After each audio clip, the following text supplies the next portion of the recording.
Whether you keep them in your home or love to see them in theirs, these are the creatures that bring us all together.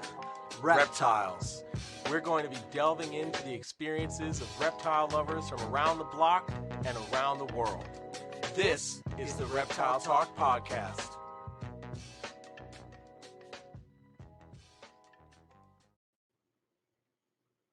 What's going on, everybody? This is Jeremy Turgeon from Brassman Reptiles. And I'm Rob, and I'm creeping it real. That is Rob shaking his ass, creeping it real, Christian. That's That don't use my full government name on this podcast right now.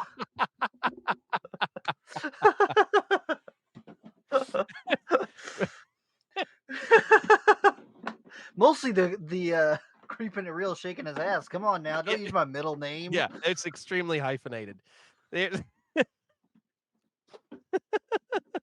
Twice removed. Like, come on now. Yeah, you know, in case anybody was curious, his social security number is 56789. 555 5555. Right. It's my money and I need it now. No. Oh my gosh. What's going on, dude? How are you? I'm good. I had a pretty easy work day today. Went to a little dinner party and haven't had a good day. How about you?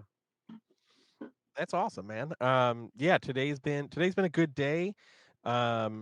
Just working to get baby snakes set up. I just had a bunch or a whole clutch of first clutch of Mex shed out. So just got those guys set up and we'll get them feeding in the next couple of days, and then setting up some ball pythons that shed and prepping for cow kings and stuff to shed. And we're just getting through first sheds for a third of what's coming out of the incubator, and we're already 2 baby racks full. So Uh-oh. we got four more baby racks, so we should have plenty of space. Plenty of space. You hope. Maybe. But I gotta set up these guys too. yes. Oh, Borneo. Yes, Borneo time. Borneo time. They're I'm all here little for it, jerks. man. I don't know what the problem is. They're baby Borneos. They Usually take- my take babies a are minute. not like this, to be perfectly honest. That's actually quite fair.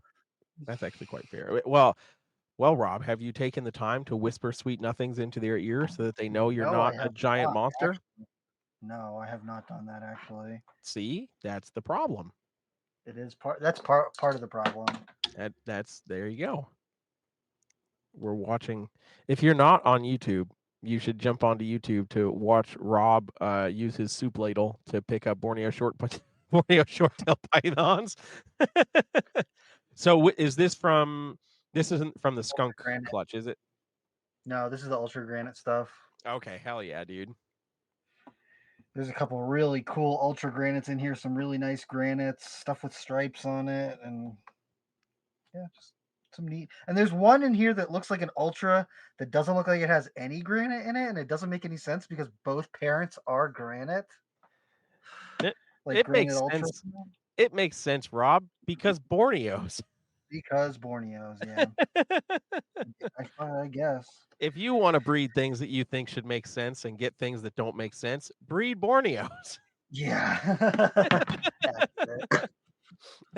And then scratch your head, ask 17 different people for their opinion. They will all also say, we don't know. Like, I don't really know. That was not supposed to come out of there, so cool. Yeah, At least I'll have a bunch of stuff that's like affordable for people. So that's fair. Yeah, they look cool from the pictures and stuff that you've sent me. So I'm sure, we all know that pictures never do the animals justice. So I'm excited to see what they look like in person, dude. yeah. Hell yeah, man. Man. But yeah, dude. Oh, and that's the other thing that hatched out today. I got like another 4 or 5 baby leopard geckos that hatched out. We're finally rounding out my the leopard goodness. gecko season. no more eggs being laid. So we're finally done with that at almost 70 clutches for the year. So Ooh, yeah, 140 there's babies. a lot of leopard geckos. A lot of leopard Oh, that is a geckos. lot of But leopard geckos. yeah, but it's okay. It's okay. There's some stuff that's once it's eating and getting some size and stuff will end up just being wholesaled in some large groups out to some folks. So not Cool. super concerned, but I enjoy hatching out the little leopard geckos. I like watching the color change in that first like 6 to 8 months where they just go from these really bold colorations to like you start to see the black stripes start to Mm-hmm. the spots come in, you really see what that pattern is going to be like. I think that's a cool transition to see. So I enjoy that. Yes. So that'll be cool. I just one of the clutches that just came out was from a tangerine, like really smoking tangerine bold stripe het tremper to another like really smoking tangerine bold stripe group. Um and there everything's het trempers. There's a tremper tangerine bold, and then just a really like insanely contrasted baby tangerine bold. So I'm excited to see those kind of grow up, and it's a little that group was giving me a lot of junk eggs this year. So this is one of the few clutches that was actually good, and Word. this this group is one of the groups that I got from Nick Bottini. So I was really Damn. excited to be able to get some stuff that that came out of those animals because they were some really crazy good looking animals. So Yeah. but yeah, man. Before we continue and go any further, this episode of Reptile Talk is, as always, brought to you by our friends Black Box Cages. Go check them out. We've got the link and information there and the ticker on the bottom of the screen. And if you are watching and for some reason don't see that, or you're watching or listening to the audio only, you can check out the link in the description. Go check them out. You can check out their website and all their socials, blackboxcages.com. Go get yourself a badass cage or rack or both, or slash or and why not, because some really cool innovative husbandry elements for your enclosure as well, be basking shells and hide boxes and cord protectors for your plugs, especially if you're working with arboreal reptiles.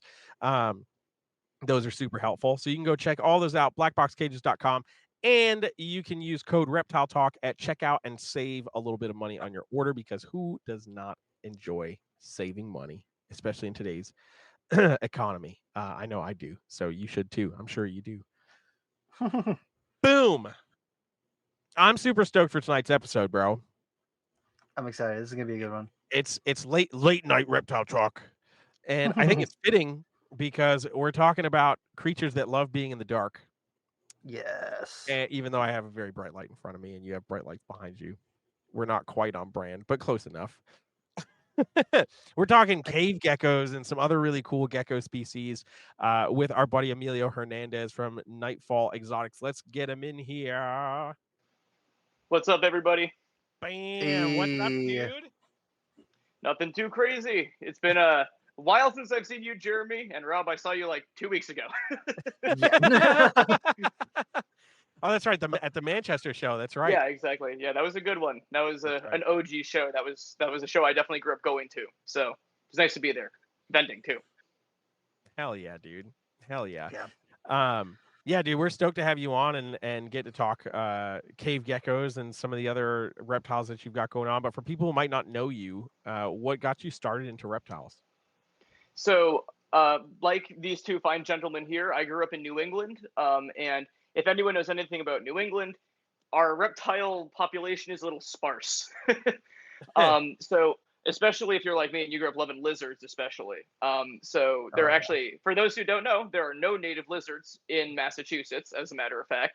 So the majority of my interests were garnered by going to a lot of the zoos in the New England area, as well as the aquarium, which had some really cool amphibian and snake exhibits. Side note: if you ever go to the New England Aquarium, they actually have a anaconda that was one of the first, I believe, to have parthenogenic babies in captivity. So that's super cool. Documented. Yep. Hell yeah. But I was really lucky to have grandparents and parents that really indulged that interest in amphibians and reptiles growing up. And especially through going to the zoos and some of the local reptile shows, I was really able to garner both an interest and an understanding of reptile husbandry and just the general science behind a lot of these animals. So right when I was 10, I got my first leopard gecko, and that was where it all started. Hell yeah, man. I dig it. Yeah, for those who don't know, yeah, New England is a very sad place for lizard lovers if you like going out into the Yeah. field. It's not good. Really good for finding Nothing. some cool snakes, though. There are definitely some cool snake species for sure. And turtle and amphibian species as well. We've got like cool stuff up there, but no, not even in a knoll.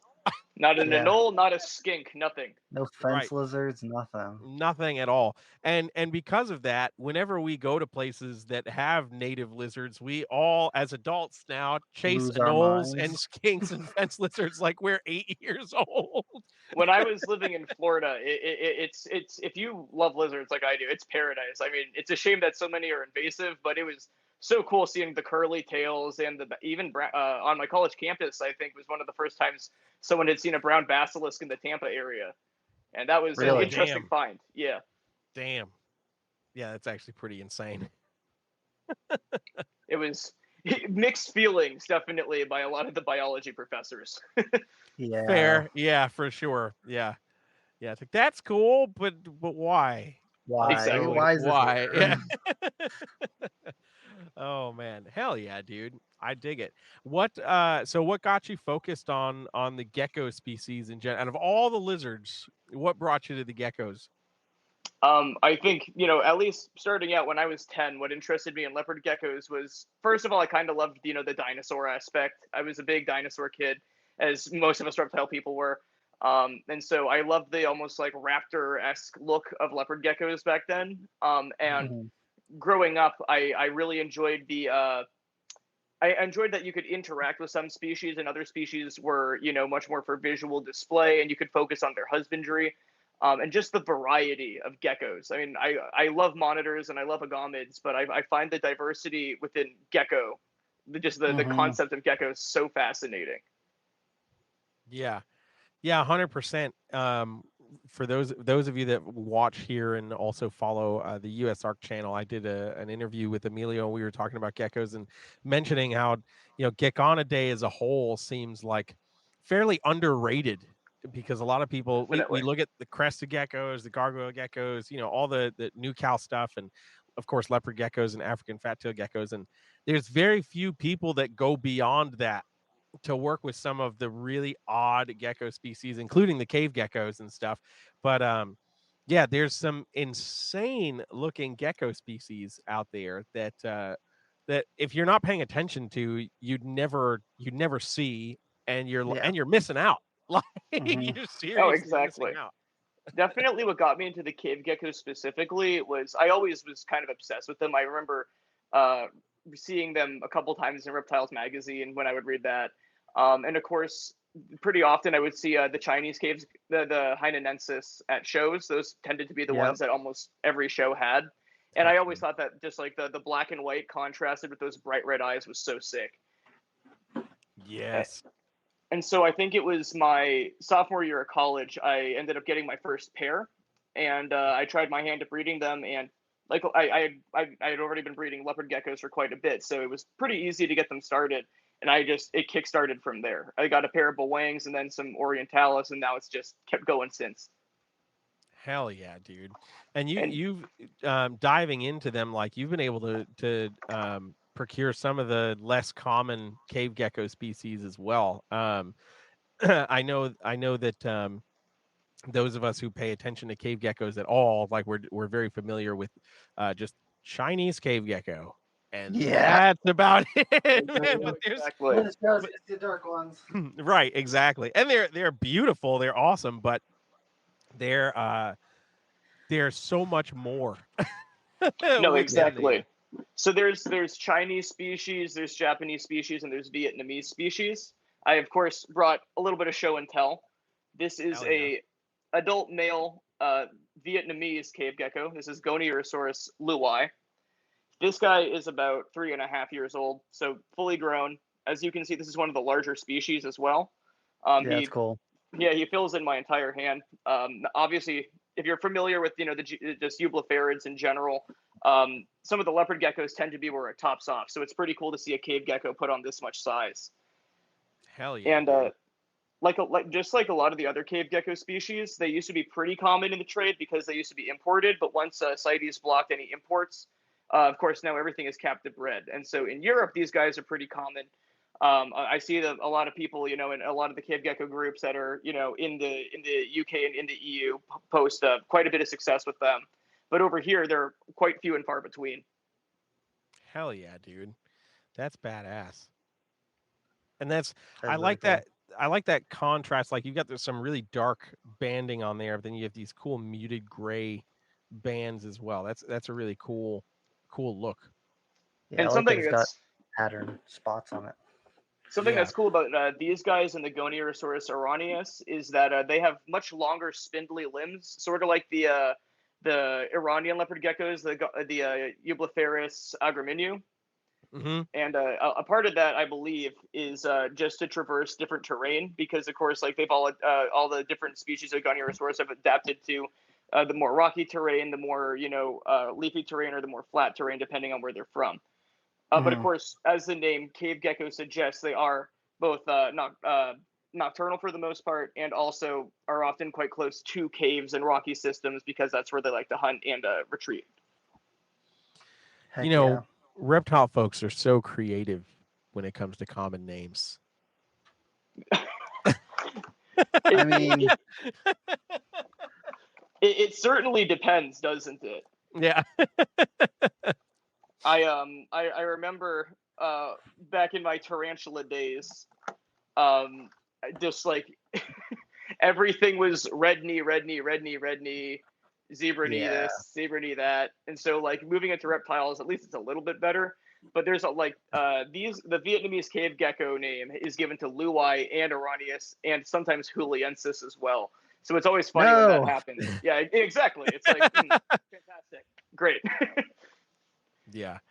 Yep. Because nobody the crazy thing is like, especially when there are so many differences between them, and they just all get just kind of thrown in with that name. It's like, Lumped. hey, man, like it's different. I promise. Even though you might not I see swear. it, there is a difference. Like, and so the same kind of goes for some of the Japanese species. Of course, once again, show and tell.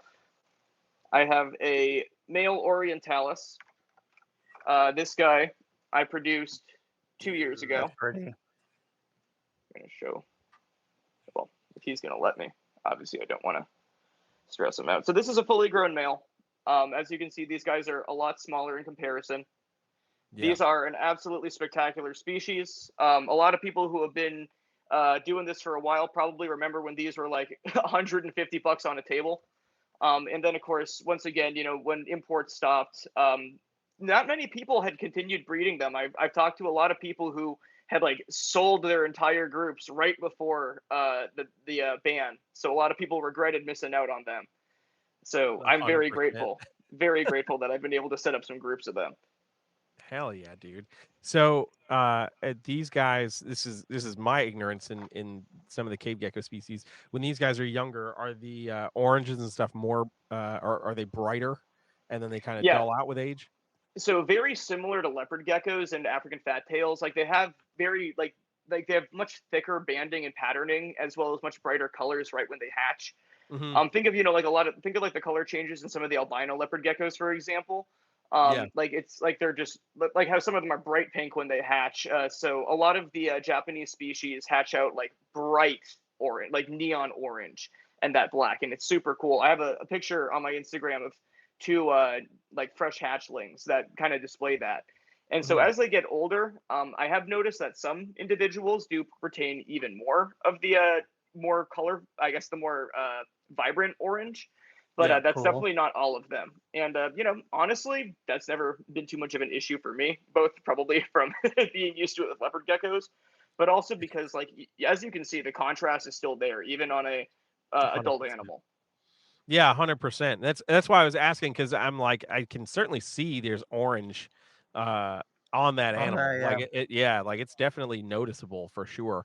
That's why I was like, the younger ones have to be brighter, because you just go you automatically for something like that, you'd think, brighter for baby because it's got to ward off predators, and colors are going to be your best line of defense when you're freaking 2.5 inches long. No, exactly. Mhm.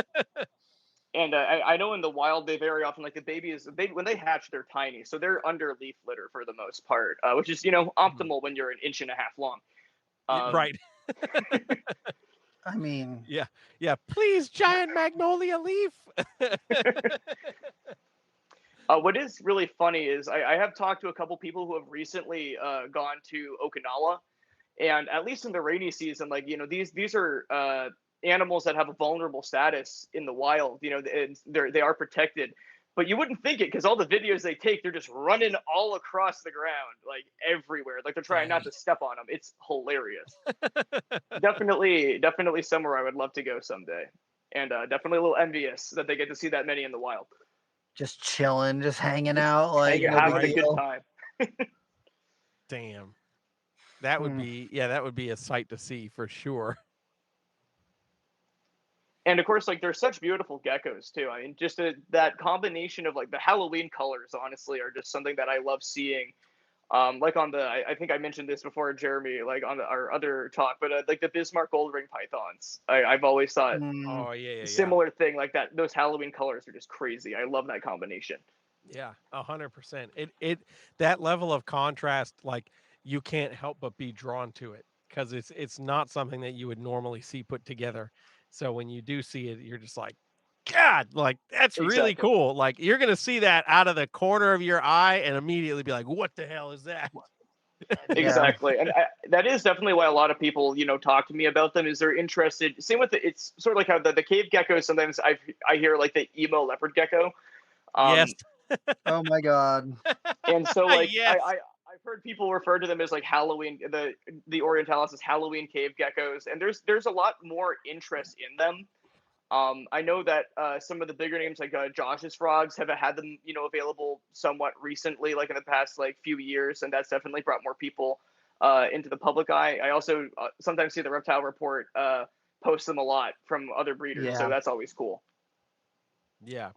I definitely appreciate the fact that some of those pages that are just highlighting cool reptiles, like they're not just focused on like pretty ball pythons or nice green trees or something like that. Like they're really showing off some of the really badass reptiles that we get to see. When you start talking to some highly specific species specific breeders, and I that's such a great space to be in. I mean, we just had our podcast yesterday with Alan Both, and we were talking about exactly that. Like we're starting to see the direction of reptile breeders change from just having a bunch of everything to becoming really highly specific on certain species or localities and stuff like that. And it's awesome because that's how we're going to start to see some of those like species of yesteryear, so to speak, kind of come back and get some of that love and attention, because you're not going to see them without having that one person that's just like, I freaking love these things and I need to show them to the world because I think they're badass. The ball python's cool, man, but like branch out. No, exactly, and a lot of my buddies are some of the Aussie gecko and the Madagascar gecko people. Yes. Yeah. And it's been super cool to see all of them, bringing back, like people breeding Europlatus, Pietschmani and species like that, species that so some people don't even know exist. All of a sudden begin to be brought more into the, I guess, the public eye, and that's special because these animals are rare. And there's, if we are going to take the time to keep them in captively, we should be working as hard as we can to propagate as many as we can for captive populations. Yeah. Yeah, 100%. Yeah, those fucking Pechmani are so cool. Like They're seeing awesome. them in person is very interesting. Like the texture on their skin is so unique, and just looking at them and seeing all the shadows and the dips and all the different, it's hard to describe. They're I very hear. cool, though. I think it's a Jack from Gecko Culture. Shout out. I think he calls them corkbark geckos, and like that's Yeah, what they cork look bark, like. leaf tails. Yep. That is They exactly look what they look like. that's exactly what they look like. It's crazy. Species like that, my boss and my mentor when I lived in Florida, Jameson Gehagen Laboratories. He works a ton with Lygodactylus williamsi, another species that's Ooh. protected in the wild. Awesome, Yep. awesome geckos. He produces a ton, and it was really special to be able to see what went into propagating so many of those extremely rare, fascinatingly beautiful geckos. I mean, electric blue on anything is crazy. I know. I remember right when the Killer electric blue tarantulas hit the Yes. market way back when. Those were crazy. Or anyone that's ever seen P Metallica, the Goody Sapphire ornamentals. Like those are colors that you just don't expect to see on a living thing, and it's amazing. Yeah. Yeah, 100%, man. Nature's badass, dude. Mhm. Oh man. I've been interested to see. I think it's Armin for Herb Time. All the different micro geckos and stuff that he's got and stuff. Like some of Yes. those things are really pretty, like the reef geckos and everything. Every time I look at them, I'm like, I would accidentally squish you. I just know it. There's no way. There's no way. You're so freaking small. Yeah. The Spherodactylus and Gonatodes species are they're so diverse, and they're just very underrated. I find I personally want to keep some of them eventually. I haven't gotten to that point yet, but because like you, I'm a little terrified of squishing them. But they are such beautiful geckos, honestly. Yeah, 100%. There's so many cool different species of geckos. I remember like when I was considering doing more geckos and just looking at all the different things that like Joe Hupp and some of the other guys have got, and going to Tinley and checking out stuff there. And there's so many Pachydaktylus rugosus, anything that's got bold contrast to it. I'm like, oh, I freaking like that thing. So I just like would fall down these rabbit holes, and the oh man, I'm gonna blank on the freaking name on it now. They're black and white and they're from Madagascar. They're so freaking cool. Are you talking about the Paradura masobi? Masobi, yes, those things are the coolest geckos on the planet, and most people have never heard of them. They are awesome. I've talked to a couple people. I know there's some people in Europe that still produce them, and I've talked to Eddie Soto in Florida. I know has bred them, and that his experiences working with them were super cool to hear about. But they're my understanding is that there's almost no population of them left around here, which is such a shame. Yeah, maybe 8 years ago, I tracked down somebody who had one and was willing to let it go. It was just a male, and I put down a deposit for it, and then it passed away, and I was like, I didn't even get to see it in person. Oh, damn. Yeah, but a lot of those Paradura species are really cool too. There's a bunch of really cool species in that genus, but oh yeah, the Gracilis are especially cool. They kind of have like a cat gecko appearance to them almost. Like not very Paradura-y in comparison. Yeah. And what's not Stumpy? It's is it Stumpy? I don't remember. There's a lot. There's like some... Stumpy, Itty Bitty-ensis. There's a whole bunch. Yeah, they're cool. The Stumpy almost like remind me of cave geckos a little bit. Oh, absolutely. And when they hatch out too, they have those really cool patternings. They have like the bright orange tail tip, and then they have that white band. And I do wish they kept that, but it is really cool to have that neonatal coloration, and then that shift into the adult colors is always awesome to watch. True. I'm here for it all. I mean, I remember the first time I hatched leopard geckos, like getting to watch that color shift, and like not knowing that that beautiful thick band of orange was going to eventually dissipate into a bunch of stripes and spots was a little disappointing. But you get used to it, and then you kind of get excited for what it's going to look like. Yes. I remember the first time hatching leopard geckos and just seeing babies with like there's just normals and hypos and stuff back then. But you see a normal hatch, just big black bands. You're like, "Well, I've never seen a leopard gecko like this before. This is wild." And 6 weeks later, you're like, "What the fuck just happened?" Yeah, what happened? It's like they replaced it with a different one. It's crazy. Exactly. Who stole my gecko? The old switcheroo. Yeah, right. It's interesting to see almost like the reverse happen. Like I've got two of the first geckos, leopard geckos for this year were some white and yellow super hyper tangerines, and they hatch out with this light banding to them, and then that slowly just fades away into this intense orange that starts to come in and overtake. And I'm like, okay, this is cooler. Like, why can't you all do this? I will say, like, I mainly do the leopard gecko species. I don't do quite as many morphs nowadays. I really just do Diablo Blancos because I have the female I got from Rob forever ago. That's the only morph that I really still work with. Like I do have a couple clown projects that I'm keeping on the DL for now. Currently, I've actually posted today on Instagram. I got 2 clutches of the Macularis afghanicus that I've had for a little bit now. So I'm really excited for that because this is the first time that I've gotten eggs from those guys. This newest trio, and then additionally, I finally have been getting eggs from my Hardwick eye, which is really exciting. Ooh, that's cool. Yes! That's and epic. So next year, I think my Anger Menu will be big enough to pair up. But and anyone who knows them knows that they get big. So I'm letting them hit that max first. Hell yeah, dude. That's epic. I want to see baby Hardwick eye. They are the best. They also, in my personal opinion, they are my favorite looking baby leopard geckos of all the species. Hell yeah, dude. They look like a combination. What the babies look like? They're like a combination of AFTs and like normal Leos. Oh, that's cool. Yeah. Yeah, let me see. I'm going to see if I can find a picture really quick because they are a cool looking little gecko. Yeah, I all the Eublepharis species, like, Hardwick eye, Fuscus, Anger Menu, they're all super cool.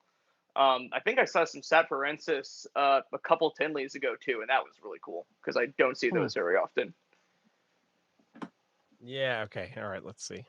You found it? I did. I gotta share my screen. All right. Let's see. Yes, I want to allow. All right. Let's see. Is that showing up? That's cool. Yep. Yeah. Yeah, that's a really cool little gecko. It does they're look awesome. like a freaking fat tail. What the hell? Right? and something that I also think is really cool about this species is that, unlike, a lot of the Macularis, they do actually keep that patterning. It just fades.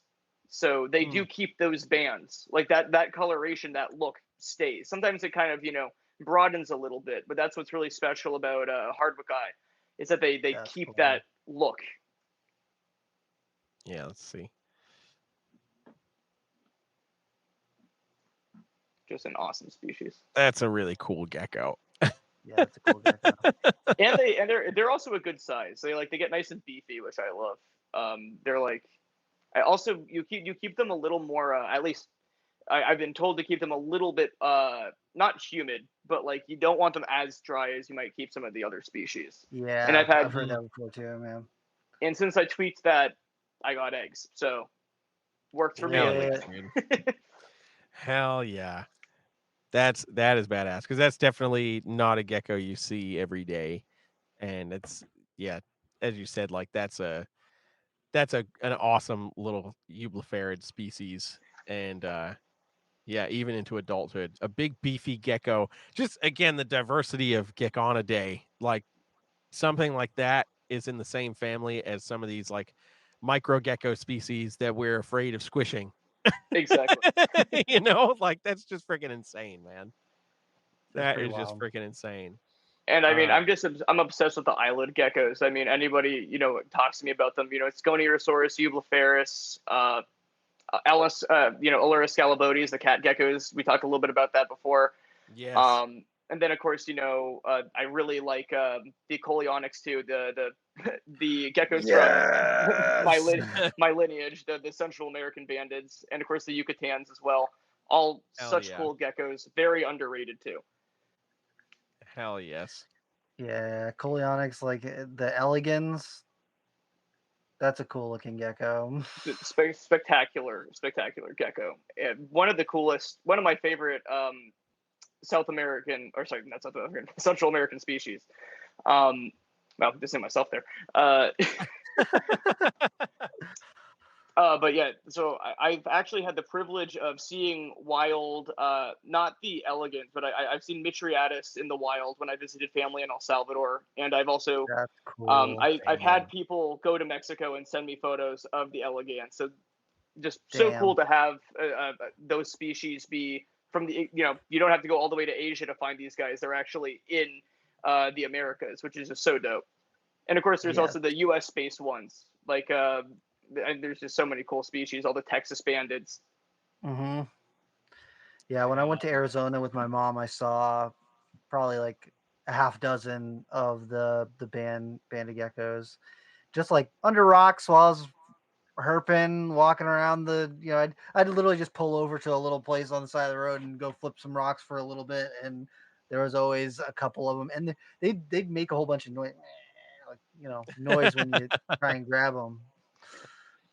Of all the leopard gecko species, if anyone has ever worked with Fuscus, you know that they like to yell when that happens. Mhm. But I had the hardwicki are a little bit similar, at least right when they hatch, from what I've been told. Hell yeah. What a neat little critter. They're so cool. I love them.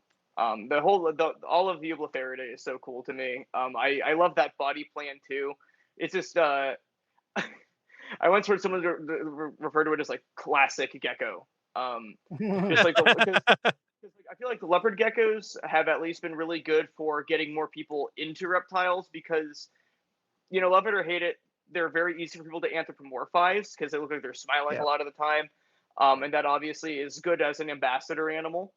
I do find that more and more there's a lot more proper care videos that go out, and so a lot more people get them and actually keep them properly, which is nice. Obviously, there still needs to be a lot of work to make that like just a constant, but it is super cool to see more and more people actually getting them 30-40 gallons for their adults and all that instead of cramming them in a 10-gallon. Yeah. Yeah, 100%. I think that's one of the things that I really enjoy about where the reptile hobby is kind of going as a whole, is people are really working on taking enclosures to the next level and going all in on enclosures. When we start talking about some of these like highly specialized species, or just species that could be better kept, like leopard geckos and some of the other more common gecko species, and now we're seeing like people in general are just having a more rewarding experience with their pets, and that's always awesome to see. But jumping onto like bioactive enclosures with some of the micro geckos and some of the arboreal geckos, where it's a little easier to manage isopods and plants and stuff in the tropical setups, because people keep tropical plants more often than they keep cacti and succulents. Sure. But yeah, so I think that's where geckos, I feel in particular, as that progresses, I think we'll get a larger spotlight shown on them, just simply for that fact alone of just like, hey man, I can create this little slice of the jungle and have this badass gecko in there, and you might not even see it for 6 weeks. But No, it's in there. Like I love seeing people post such overgrown tanks that it's like, I guess there's a gecko in there. It's a pretty awesome setup. Right, exactly.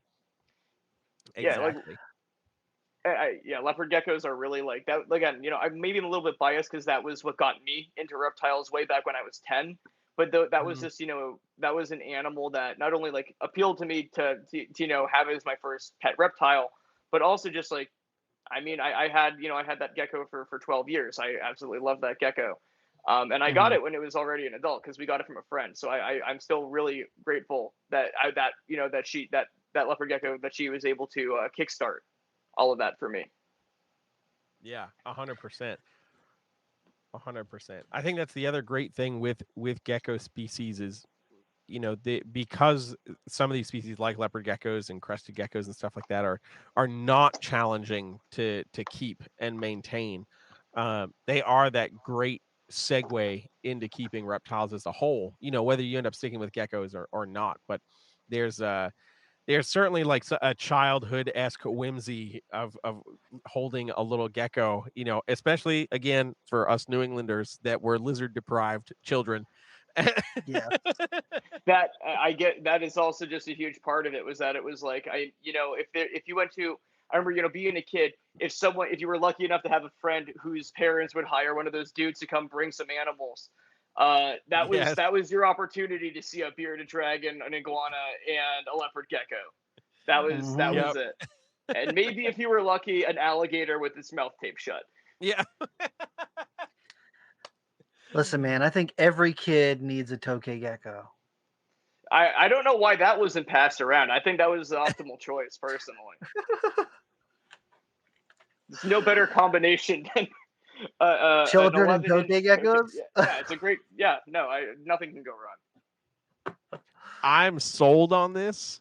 I'm 100% in on this vision, and I will go online right now and print out the paperwork for an LLC.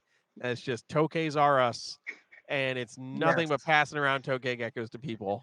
It's birthday parties, office events, everything. Yeah, corporate events. It's mostly I'll start for people bringing them that to you gigs. hate. But yeah, I'll just start bringing them to gigs, bro. Doing weddings. Perfect. I'll set up a little booth and be like, "Come hold this gecko," and it might bite you, but it'll make for a cool picture. You won't bleed much. Yeah. It's probably gonna bite you. Yeah. Probably. The bites aren't that bad. Yeah, the fine print is like, don't worry, you'll be fine. It'll let go eventually. Will probably give your finger back. Yeah, probably. We're not making promises. Right, exactly. Yeah, this gecko is the definition of marriage, torture, and subtle cute packages. No. Tokays and giant day geckos are not geckos you want to get munched by for the most part. Yeah, pass. Or lychees. Or lychees. Yeah, well, I've had, at least in my experience, when a lychee bites you, they sometimes like to pull too. Yes. Yeah. And it hurts. I will never forget taking those videos with Kevin when he was moving tokay geckos, and that one wild caught albino that just like ripped his hand to pieces, dude. And the shaking and mini death rolls, and I was just like, oh my god, you savage. Was it a fully grown adult? It was a beefy adult male. Oh, yeah. I was waiting for the clamp. Like I was waiting for the bite and never let go, and instead it was just like it was a barrage of like quick bite, rip. Yeah, exactly. And those males are jelly, dude. And then it got in that one good bite where it bit and then just shook and then darted off, and I was like, "Oh, that looks like it hurts, bro." Like, oh, it hurts. Oh man. Like, damn. We need to experience it to know. Oof. Yeah, I know. I'm definitely grateful that for the most part, I have not been bitten by my tokays. They are not like they don't love me, but they like to not be near me as opposed to clamping onto my fingers and my hand.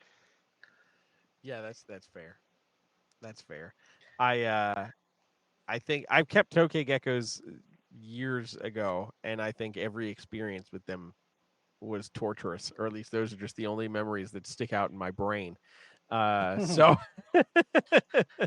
when I lived in Maine, I bred them for a little while, and I gained the trust of the pair that I had, but it took 8 months to do that, of like working with them every single day and feeding them from tongs and this, that, and the other thing to get them to trust me. I couldn't pick them up like that gecko right there, but I could get them to like jump out onto my hand for food and then take it back into the enclosure. That's good enough. No, exactly. Well, I will say this guy is like, this is not me advertising that you should generally hold your Japanese caves. This guy is pretty habituated to being out because he's gone to some shows just to sort of show what an adult looks like. And so far, he has been very well behaved and has not sprinted off the table. That's cool. That's good. Still plenty of show for him to do so. Yeah. But yeah, so besides tokays, I've actually been able to work with a bit more of the gecko genus too. I've worked with the green eyes, gecko smithy and gecko albumaculatus. Cool. Hell Those yeah, those are super underrated for sure. I know my buddy Tyler from Quality Bird Exotics has been producing some Smith Eye as well. But luckily, I did get my hands on some of the Pratapedal, the Starry Night tokays, as they call them. Oh, that's So cool. I got Yeah. those Awesome looking. They're awesome looking. They remind me a lot, actually, of the Masobi. Yes. Yep, I can see that. With like white And- spots all over them. And I'm like, obviously, I post them a good amount, but I love my Southern Form curl wire, like the same color palette, that black with like white, almost like starry patterning on them. I'm obsessed. So figured I would add them to I'd love to be one of the people to produce them eventually. Obviously, I want to get my female up to size and make sure that everybody is eating consistently. But it would be really cool to produce some of these guys in captivity, considering that they're so new to not just the hobby, but to science. Yes. Hell yeah, dude. Hell yeah. I think that's another interesting thing with gecko species as well. I think when it comes to some of the new species discoveries that have happened over the last 10 years, a lot of them are geckos, Mm-hmm. which is really, really exciting. And I think largely because like they're really good at hiding, bro. Like So good. No, they are. Quite a few of the recent ones have actually been Gunnerosaurus, which is super cool. And Really? part of that I've noticed is that a lot of the new species are discovered, in both larger rainforests and in Central and South America, and of course in Southeast and East Asia. I think is where we see a lot of these geckos come from, at least as of recently. Yeah. Yeah, I just think that's people finally venturing out into certain spaces and the I guess the sad flip side of that is as humans start encroaching into more uninhabited areas, we see some of these things kind of drawn out into the public eye. So it's definitely a double-edged sword where it's like, if that's the reason, that sucks, but also that's really cool to know that there's something else here that we need to be doing our best to protect and learn more about. So it's definitely a double-edged sword when it comes to finding and discovering new species and how to move about doing that. Absolutely, I completely agree. And I definitely think that that's why it's important for like species like the Pratapedal for us to be trying to conserve and produce them in captivity, because what's funny with species like that is they're like new to science, but then the locals, they've known about them the whole time. Yeah. Right. Yes, exactly. It's like it's new to the people reading the article on the internet, but it's not new to the people who have been there for generations and have seen them on their day-to-day life. Right. Yeah. Right. They're like, really? You like that thing? What? You'll never guess what I saw yesterday then. Like No, exactly. Cerdidactylus geckos are like that. There's so many different species of Cerdidactylus geckos that are just now getting described, and it's like, oh yeah, the people around there have known about these the whole time, but they're just now getting discovered by Westerners. So there's like, there's all these. There's so much diversity in the Cerdidactylus genus that's just now being described. Yeah, that's a super cool genus too. Yeah, that's a very diverse gecko genus.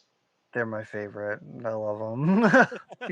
I'm currently working with the Nebulosis, Cool. which I've really been enjoying. Yeah, those guys are super fun, and they're honestly really adorable too.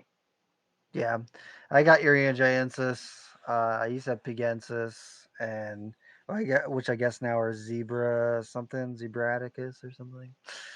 I think it's like Zebraicus, maybe. Yeah, and then I was tempted to get Pelchulus. I was tempted to get Consabrinus and blah blah blah. Eloc are so freaking cool. Like these geckos are so awesome and so underrepresented in the hobby. I mean, the Irigiensis I understand because it's been documented that their eggs can take over 200 days to incubate, which sucks, but But the other ones I don't think are quite as bad. Hey, man, people wait that long, if not longer, for panther chameleons. They can freaking wait that long for That is true. geckos. That is true. Parsons chameleon. Shout out to chameleon people for being so patient. Yeah, for real. Freaking I don't have that patience. I will be Dude. totally honest. I think Nah. 120 days for some of these species is my cap. Man, I remember the first time I bred retics. It was the first species I worked with that had a 90-day incubation period, and that last month was freaking torture. And I'm just like, awful. come on, man, you should be out by now. Everything else is hatched. Like, what the hell are you waiting for? Yeah. So I get the wait for even being at Nerd doing it with the water monitors, man. Like 6 months. 6 months. Dude, it's like it's hard to be excited Shit's because awful. you're like, I gotta put these things in the incubator, and then half the year is gone before I can be excited about this again. Like, yeah. it's And incredibly meanwhile, frustrating. leopard geckos are like 60 to 80 days depending on how you're You know, cooking them. I was gonna say, yeah, you put them in a warm enough incubator. It's like day 50, 55. and they're Yeah, closing out, exactly. man. Like, sheesh. They're like, get me out of this fucking egg. Like, Yeah. Yeah, no, they have a quick turnaround time. They're definitely more for the impatient. yep. What is it? Is it Calabar burrowing pythons? That it's like 2 weeks or something, 3 weeks. Something Right, stupid. exactly. It's like a month or 2 months that they incubate for. Not even. Yeah. That's crazy. Oh man. Yeah, that's brutal. Yeah, definitely shout. And you know, I think you mentioned Parsons chameleons, like 2 years. 2 years 18 with months. with those periods of cooling off as Yeah. well. Like, that's I just want the babies, bro. Like, Yeah, for real. I wonder how long it took them to figure that out and how many eggs they threw out after, 12 months. They're like, well, I guess these ones aren't going to hatch. oof, oof. I would, Oh, yeah, I would hate to know. I would hate to know how many people failed on that exam there. it's all about learning. that's a real live and learn experience for sure. Yes. Yeah. Abso-freaking-lutely. And I can there's definitely somebody- say, sometimes you get a crappy egg, you move it to a different cup, but sometimes it'll still hatch into a Yep. fully formed healthy baby. 100%. 100%. Yeah. Yeah, I chuckle whenever I see people. Oh, this egg looks gross. I'm gonna get rid of it. It's like, well, all right. Does it smell bad? If it smells bad, you're probably good to move Yeah. it on, good to move it throw on it out. But if it doesn't smell bad and it's not insanely desiccated, just leave it alone. Mhm. Especially for Let it do its snakes, thing. I have seen some messed up eggs still hatch. Yeah, same. Yep, exactly. My buddy DJ hatched out some olive pythons, and one of the things that he was Australian olives, and one of the things he was saying was like, "Man, these eggs are not pretty at all." And I was like, Mhm. "That's okay, bro. Like that is Yeah. a-okay." Pretty is one thing, viable is the key. Yes. Yeah. It's what's on the inside that counts, guys. That's Literally. Get all philosophical on us now. cheesy, but Yeah, exactly. true. Like, Truth oh bomb. man, yeah, man, exactly. Look for the veins. That's all you have to do. Just yeah, Rob. I didn't say anything. You didn't have to. Deafening silence. Yeah. Oh man, no, it's Are there definitely- any other species that you're looking to add over the next year? So I had mentioned when I was talking to Jeremy for the USR cast about I wanted to do more of the cat geckos, but I'd actually been thinking about that quite a bit since, and I definitely want to work with a couple more of the Cerdodactylus species.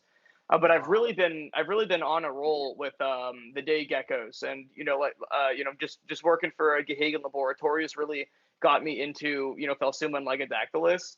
So I have Lygodactylus conraui and Lygodactylus williamsi. I definitely Cool. have to get some Picturatus, which are pretty uncommon nowadays. And then I'm also really interested in pursuing some of the rare Phelsuma species. Like there's Cool. quite a few that are still in the States that are pretty much gone otherwise. There's, Serracata, which is similar to Laticata, but has like a flat serrated tail, which is very unique among all the day geckos. Yeah, they're really cool. Huh. And there's a lot of different like Lineata-esque species as well, like Pusea and Andamanensis. So there's a lot of cool species within Phelsuma that have unfortunately mainly been lost due to the same reason, a lot of the cave geckos aren't as common because there's no import anymore. Yeah. And of course, there's also a lot of species like Borbonica that are unfortunately super bottlenecked. So the populations we do have are starting to collapse really badly after a couple of years. So definitely some of the rarer Phelsuma species, especially, the Lineata-esque ones. I love that. I love Lineata. I know that they're super common, but I absolutely adore their coloration. Same with the Quadricelata, the peacock day geckos. Yeah. And then realistically, I really want to get a little bit more into. I've started to get into some of the Aussie species. Oadura has been super fun. Oh, hell yeah.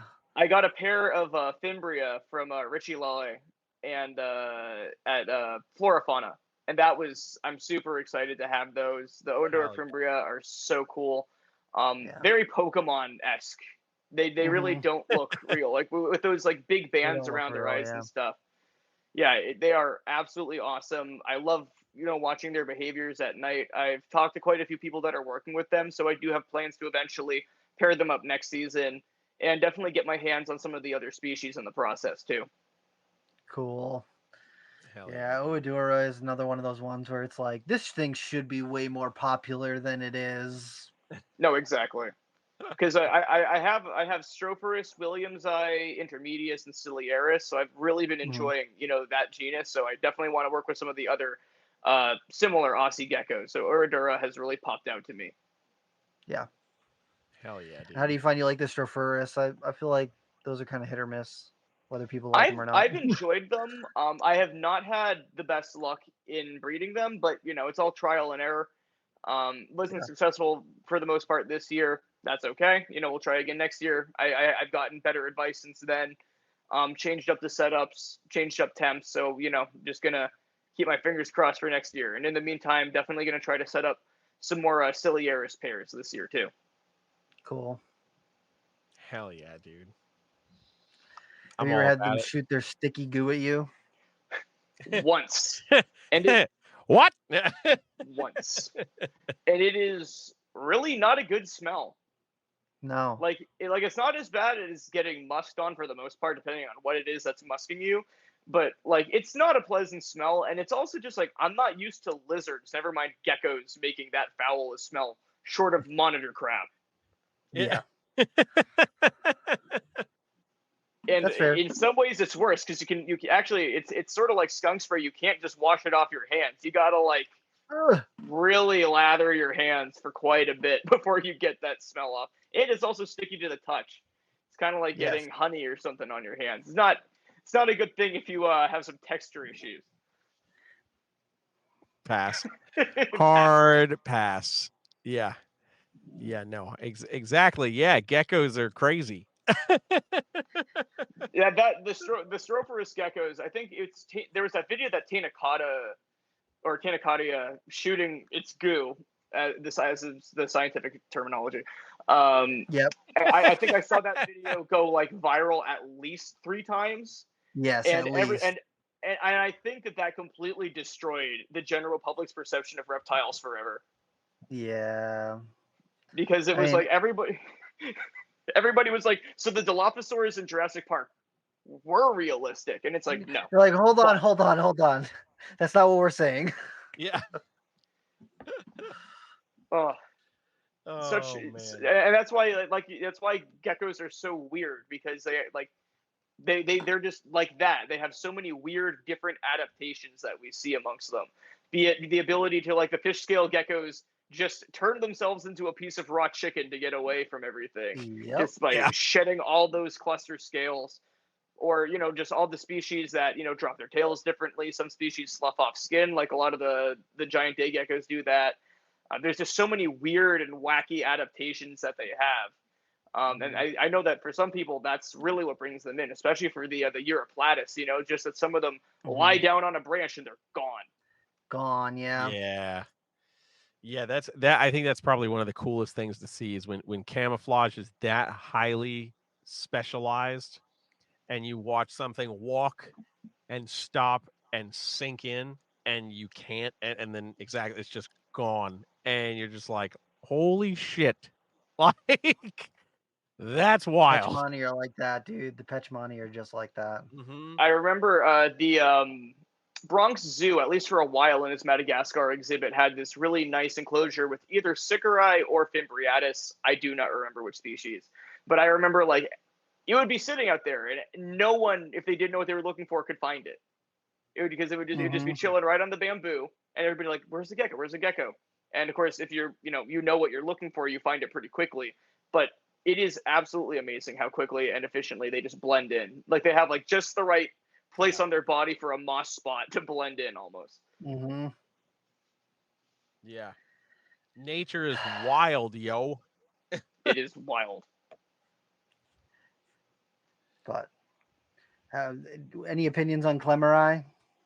I love them. I recently acquired another group of them. I know that they're super popular, and I know that some people get tired of them really quickly because they kind of reproduce like morning geckos, not asexually, but they reproduce constantly. Like you're going to have a colony of them within a couple of years if you get a pair, or a trio, or if you get a big enough enclosure. I know people that have also kept them in in quads. And it's never just a quad. I mean, the bigger the enclosure you go, they can live harmoniously with their offspring for years. I obviously am not going to recommend that. I'm going to suggest that obviously you move out babies and set things up. But I have seen people have success with massive enclosures, I will say, to get a whole bunch in there. And they're just everywhere. So if you can handle a ton of really tiny or really fast geckos, they're great. If you can't, meh. Yeah. But they are definitely one of my favorites. They are one of my favorites coloration-wise for sure. Yeah. I think there's a lot of like great content out there of them just like interacting and moving around their enclosures and stuff. Actually, what's really funny is that a lot of my females are just like they're obsessed with what's going on outside. Like they will press their faces up against the glass. They're that curious. And it's just it's something about like I'm very interested. Something I studied in college was animal behavior, and I was really interested in particular in reptile behavior and reptile cognition because there's a lot more research going into the understanding that these animals are not like a dog or a cat, but there is still a lot more going on than I think some people are willing to admit, but also than we initially realize. Yes, absolutely. Be it pattern recognition, be it scent recognition, target training. There's so much that goes into it, especially with snakes. I see a lot of people kind of try to reduce what they're capable of, and they definitely do behave, not quite. They definitely don't seem to have the same kind of cognitive functioning that a lot of lizards, especially iguanas, tegus, and monitors have. But there's still a lot that goes into it, especially with retics and a lot of the larger venomous snakes.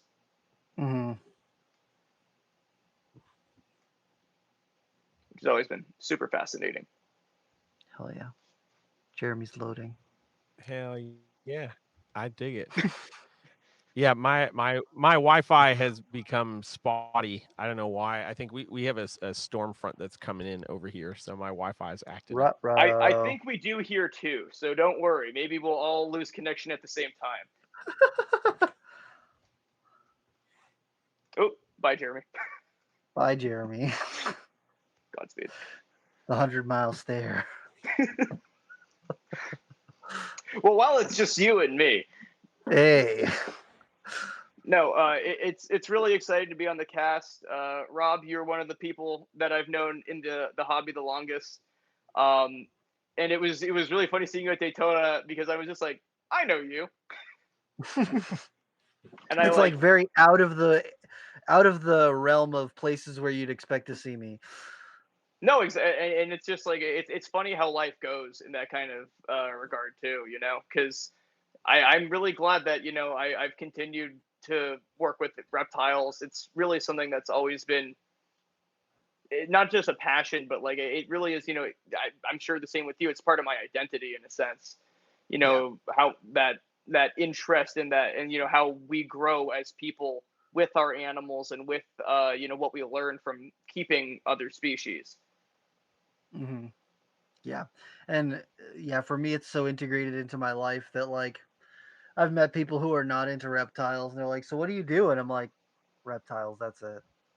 Like that's all you need to know. And they're like, I don't want to like pigeonhole you into just being the reptile guy. And I'm like, do that. That's Go actually right okay. ahead. That's all I care about. If you are going to talk to me about most other things, I don't particularly care. But if you see a spider or a snake, send me a picture. I'm just saying. No, and it is funny becoming like the like in one's extended circle becoming the reptile person, because all Yeah. of a sudden you'll have like your mom's your mom's like cousin's like neighbor send you Best this like, hey, friend's neighbor. I Yeah. saw this snake outside, and it's the most deep fried image you've ever seen, and you're just Yes. like, that is unidentifiable, but Either thanks anyway. that or they find something that's incredible and rare, and you're like, why do you get to see that? You don't even know what it Yeah, is. Why exactly. is this? There was that Why is this a one thing? there was that one wild morphed coral snake someone found a couple of years ago, and I just remember all of the field herpers were like, what the fuck? Yep. Yep. Because it was like someone found it in their backyard, which was just the funniest thing. Yeah. One of the local neighborhoods got my phone number for like, hey, if you have a copperhead in your yard and you want it moved away from your yard, just shoot me a text and I'll come over. I don't charge people anything or anything like that. But I got a text 2 weekends ago and they were like, oh man, I'm cleaning up the leaf litter in my yard and there's a copperhead here. Can you come grab it? And at the time I was like an hour away and I was like, can you send me a picture of it? And they sent me a picture that's like 20 feet away of like a colander with not a colander, but like a cylinder of screen with leaves in it. And I'm zooming in and I'm like, I do not see a snake here at all. And I was like, can you send me a better picture of this copperhead? And they get a closer up picture and it's a DK's brown snake. And I was like, actually, that's a harmless snake. Just leave it alone. It's probably eating all the slugs that are living in your leaf litter. So it's actually great to have in there. And they're like, oh, thank you so much. I can't believe that you knew right away. And I'm like, copperheads are very distinct. It's very easy to tell. Yeah. Magic. It's something like that. Something like that. Not quite magic, but maybe it's magic. It's Peterson's magic. first reptile field guide. That's the secret. Yeah. Literally. Oh man. $11.99 at your local nature trail. Yeah. Play your cards right. Right. Exactly. You too can identify DK's brown snakes. That's okay. I'd rather people have me identify them than they go off and kill them or something. No, exactly. As 100%, long yeah. I've always tried to provide something similar, just so it's like, please don't kill the snake, especially in Massachusetts. In Florida, there's a bigger chance that it could be something that's an issue. In Massachusetts, unless you are in the Blue Hills, you do not need to be worrying about timber rattlers. Yeah, for real. Pretty much. Yeah. And I can't tell you how many people like confidently tell me that they saw a cottonmouth in New England, and I'm like, I've no, you barely seen any didn't. snakes. Like I see Yeah. growing up, I would occasionally, we'd visit some family on the Cape, and we'd see maybe like Eastern milks, black racers and garters. That was primarily Yep. what we saw. And ringnecks, of course. Yep. Which are my That's favorite. all the species diversity in New England. What are you talking about? Pretty friggin' much. We have some turtles too, Rob. That's true.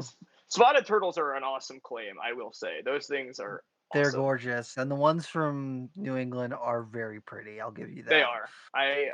They are. I do not keep turtles. I do have tortoises, but I don't. Well, okay, we all know that tortoises are turtles. Do you know what I mean? Yes. But I do not keep any aquatic turtles at the moment. But I really like at some point if I can get my hands on some, captive bred spotteds. Those are 100% one of my Yeah. favorite New England species. They're such beautiful animals. Yeah, the spotted turtles and then diamondback terrapins are the two that I'm like, I could see myself getting maybe one of those. Yeah, when I was in high school, I volunteered on the cave at the Wellfleet Bay Audubon Sanctuary, and I did have the honor of getting to assist with the collection of freshly hatched terrapins. And there are few things as cool cute. As shit. There are few things as adorable as freshly hatched diamondback terrapins. Mm-hmm. Hell yeah, dude. They are so great, and they are such an interesting species to have native to New England too, because they're they're a terrapin that can survive brackish water, which is very unique for any Chelonian. So that's super cool too. Yeah. Yep. Yep. Hmm. Wild. I dig it though. I think turtles. If you're a turtle person, then you're locked into what's going on in turtle land. If not, like maybe you've seen a diamondback terrapin before, and you've seen a red-eared slider, Snapping turtles, and and a snapping turtle, and then that's pretty much it. I hear snapping turtle and snapping turla. Yeah. Yes. Snapping turtle. Snapping turla is the scientific name. Exactly. Macrokelly's fucking snapping turtle. I'm going to petition the taxonomists. Yes. Oh, Instead of Serpentina, we're changing it to snapping turtle. Right. That sounds way better in my opinion. So. I mean, people would know what species you're talking about. Exactly. They'd know to not move them when they start laying in their driveway. Yeah. Right. The eccentric reptile person in me is like, I want a mata, but yes. Do I really want to set up an enclosure big enough for a mata? Yes, you do, Rob. Yes, you do. I can have so many other cool things there, though. But not a mata cool. Not a mata cool, bro. What's a mata with you? Like, I don't know. Mata-matas and the fly rivers are also super cool. Fly rivers are incredible. I remember the one at the shop. I remember the one at the shop. I love that one. Jeremy. Yep. His name was Jeremy. Oh, what was his name? Jeremy? His name was Jeremy, yes.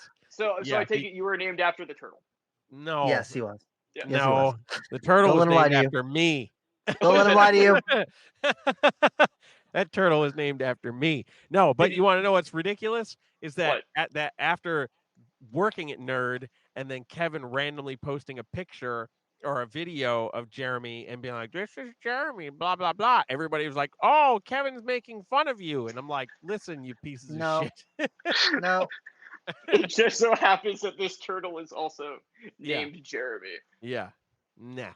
I love that.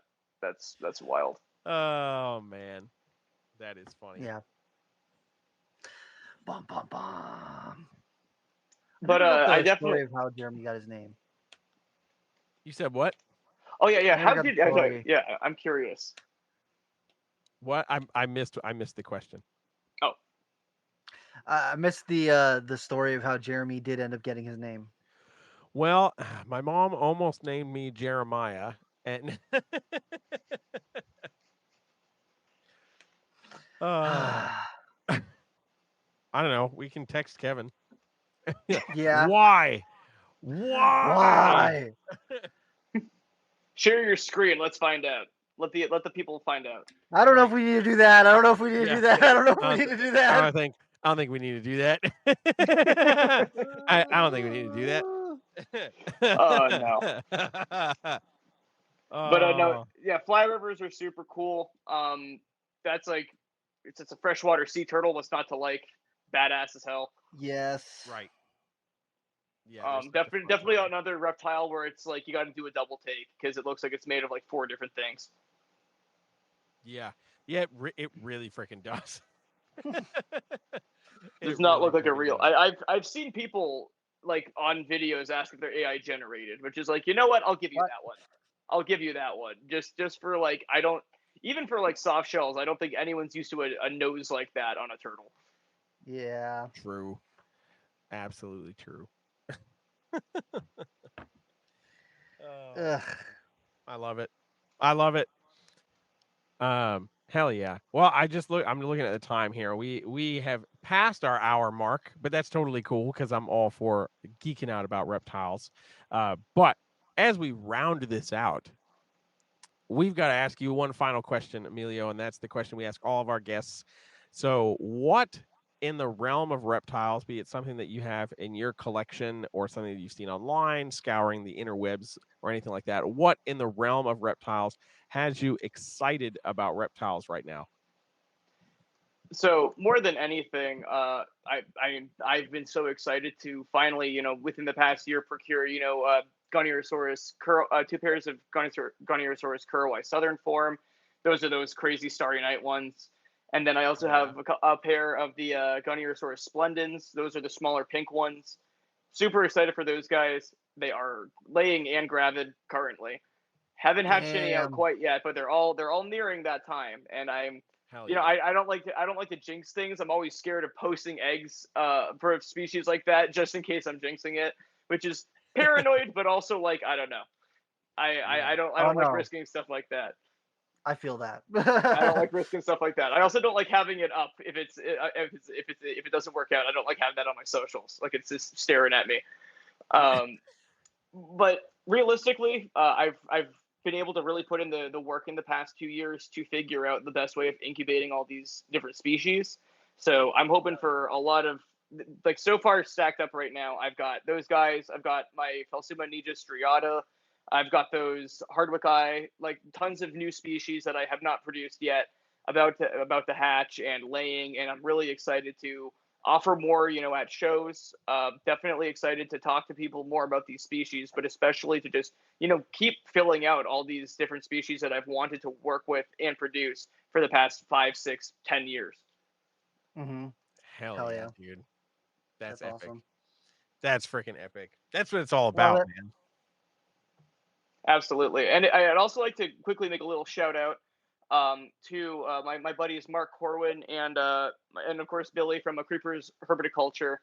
Uh, they have been working on the Goniosaurus Enthusiast Collective for quite a bit now, which I would like Oh. to put out to any of our viewers right now. If you either are currently or plan on breeding any species of Goniosaurus, please consider checking out our page on Instagram. It is Goniosaurus Enthusiast on Instagram.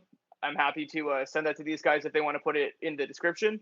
Hell yeah. But pretty much what we're trying to do is if you're working with any of the species, it could be Hynenensis, it can be Orientalis, any of the species, we have a forum for you to fill out, and we're trying to establish a network so that all the people that are working with this genus, which, like I said earlier, a lot of which the species are protected and very rare, we're trying to make sure that we can figure out who's working with what, we can do lineage swaps, and also just get more people interested in this awesome genus of geckos. Hell yeah. I'm all about it, dude. Yeah, please send a link to that to me, and I'll throw it in the description for sure. Sounds good. Hell yeah, man. Hell yeah. If people want to find out more about you and what you've got going on, what some of these cool geckos actually look like, if they're only looking at the audio or listening to the audio, where can they find you? I am on Instagram and Facebook. Instagram is the best place to reach me. That is at Nightfall Exotics on Instagram. Feel free to DM me. I am usually pretty free to respond to some DMs, inquiries, and I also do quite a few shows. Mainly right now in the New England area, such as the Manchester show. I will also be at White Plains on occasion, and as these two will also be. I will be at the Daytona show. I will be vending. I will have some cave geckos of various species if anybody is looking. And of Hell course, yeah. just come by, say hi, grab a sticker, and let's just chat. Hell yeah, dude. I dig it. I dig it, dude. Thanks so much for coming and hanging and chatting reptiles with us, man. Like, this is what it's Yeah, all of about. course. I'm sorry that I don't have a microphone, so I have no idea how this sounds coming from my headphones. It sounds pretty pretty good. good. It sounds Yeah. pretty good for us. I'll Sweet. message you in 10 minutes and tell you if it was trash or not. So Okay, sweet. I will reserve my tears for that moment. perfect. Thank you Hell again, yeah, you dude. guys. I'm really glad to be on here. Thanks again for just chatting it out tonight. Absolutely, Hell man. yeah. Hell yeah. Thanks for Love coming you. on, dude. Be good. Yeah, of course. Sweet. Absolutely. Sweet. And I will see you guys at Daytona. Yes, sir. Hey. See you then, man. Adios.